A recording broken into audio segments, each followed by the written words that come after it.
বাবা আমি তো বলছি আমি এই সংসার করব না, আমাকে এইসব ইমোশনাল ব্ল্যাকমেল করে কোনো লাভ, বলছি তো আমি ওখানে ফেরত যাবো না। এটা কোন মেয়ে? আমার মেয়ে না। আমি তো আমার মেয়েকে এইভাবে বড় করি নাই, আমি তোকে চিনি না। তোমাদেরকে বুঝাইতেই পারছি না, বলছি না আমি ওখানে সংসার করতে পারবো না, সংসার আমি করতে পারবো না।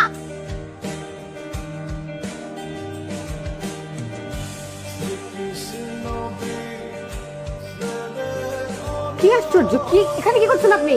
কি এখানে কি করতেছেন? সরি, চোখ লেগে গেছে। তুই গেছো নিজে বাসায় যে ঘুমান, আপনাকে তো বলছি চলে যেতে। বের হন এখান থেকে। আম্মু, মা, বের হন এখান থেকে বলছি। বাবা, বের হবেন আপনি? হ্যাঁ?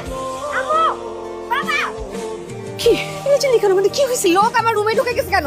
কোন লোক ঢুকবে না? এটা কি ধরনের অদ্ভুত কথাবার্তা? সে আমার সাথে শুয়ে পড়ছে। সেটা উনি কেন এখানে আগ্রহ? আমি তো বলছি আমি যাবো না। তোমরা কেন বুঝতেছো না? কেন বুঝতেছো না? আমি যাবো না। I need time. বাবা হয়ে তোমরা সন্তানকে বুঝো না। এইভাবে আমি আরেকজন কিভাবে সংসার করবো? আমি নিতে পারতেছি না। যাবো না, আমাকে চলে যেতে হবে। তুমি যেতে হলো। বলছি বাবা শুনো, মার কথাটা শুনে যা।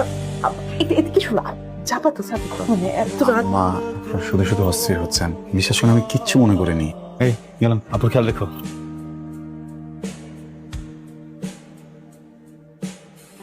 ভাবি, এত সকাল সকাল কেন আসতে পারি না? আসতে পারবি না কেন? বৌমা কই? বৌমাকে নিয়ে আসলি না? না, আমি তো এতদিন একাই আসছি, তখন থেকে আবার জিজ্ঞেস করেনি। না, কোনো সমস্যা হচ্ছে?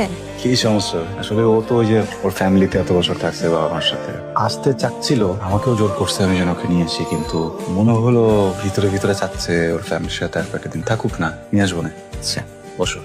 আমি একটা কথা বলি ভাই, শোনেন, সোজা গিয়ে মামলা করে দেন। কি বলতেছেন ভাই? হ্যাঁ ঠিকই তো বলি। আপনি জীবনে কোনো মেয়ের দিকে তাকান নাই, কখনো কোনো প্রেম করেন নাই। আরে ভাই, পুরুষ মানুষ হন, পুরুষ মানুষ। সোজা তার কাছে যান, বাঘের মতো চোখের দিকে চোখ রাখেন আর বলেন, এটা কেন করলা তুমি? না না, তুমি বলার দরকার নাই, তুই করে বলেন, এটা কেন করলি তুই?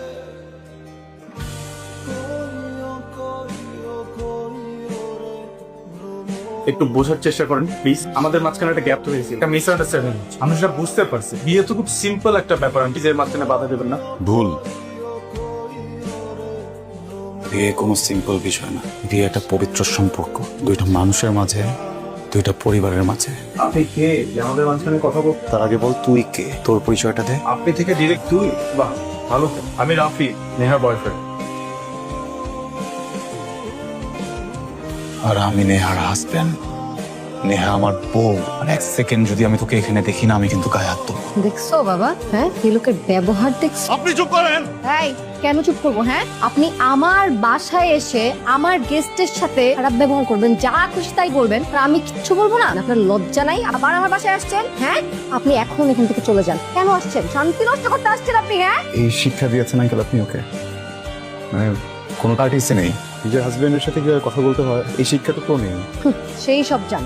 নেহা প্লিজ চুপ। বাবা দেখছো আমার সাথে কিভাবে চোখ রাঙায় কথা বলতেছে? ওই বাসায় গেলে তো আমার গায়ে হাত তুলবে। এই লোকের সাথে আমি সংসার করবো? হ্যাঁ, উনাকে এখান থেকে এখন চলে যেতে বলো। না না, আমি কথা বলবো, উনাকে এখন এখান থেকে চলে যেতে বলো। তুমি হ্যাঁ, এটা কিন্তু বেশি হয়ে যাচ্ছে। না আঙ্কেল, অনেক বেশি হয়ে গেছে।